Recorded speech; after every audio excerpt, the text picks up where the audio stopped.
ఎప్పుడో ఎక్కడికైనా వస్తా, ఎక్కడికైనా రామాట, ఎక్కడికొద్దు స్వామి, ఎర్రవల్లి ఫామ్ హౌస్కు నేనే మా మంత్రుల బృందాన్ని పంపిస్తా, ఏం ప్రాబ్లం లేదు. తారీఖు చెప్పు, మొత్తం ఈ సెటప్ అంతా తీసుకొని వస్తారు మా వాళ్ళు.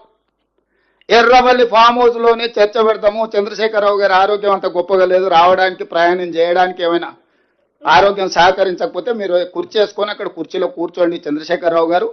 మొత్తం మాక్ అసెంబ్లీ అని తెలంగాణ ఉద్యమంలో కోదండరామ్ గారు నిర్వహించేవాళ్ళు. శ్రీనివాసరెడ్డి గారు కూడా అప్పుడు అందులో ప్రశ్నలు అడిగి మమ్మల్ని అందరినీ మాక్ అసెంబ్లీ నిర్వహిద్దాం ఎర్రవల్లి ఫామ్ హౌస్లోనే, మా మంత్రుల బృందాన్ని నేను పంపిస్తా, అన్ని వివరాలు చర్చించుకుందాం. కాదు కూడదు అని ఒకవేళ అంటే చంద్రశేఖరరావు గారు పిలిస్తే నేను కూడా వస్తా. నాకేం బేసిజాలు లేవు, నాకంటే సీనియర్ ఆయన పబ్లిక్ లైఫ్లో, ప్రజా జీవితంలో, అనుభవంలో చంద్రశేఖరరావు గారు. వారి ఆరోగ్యం సహకరిస్తలేదు, లేదు ముఖ్యమంత్రి గారు కూడా రావాల్సిందే. చర్చలు ముఖ్యమంత్రి లేకపోతే సమర్థవంతమైన అర్థవంతమైన చర్చలు జరగవు.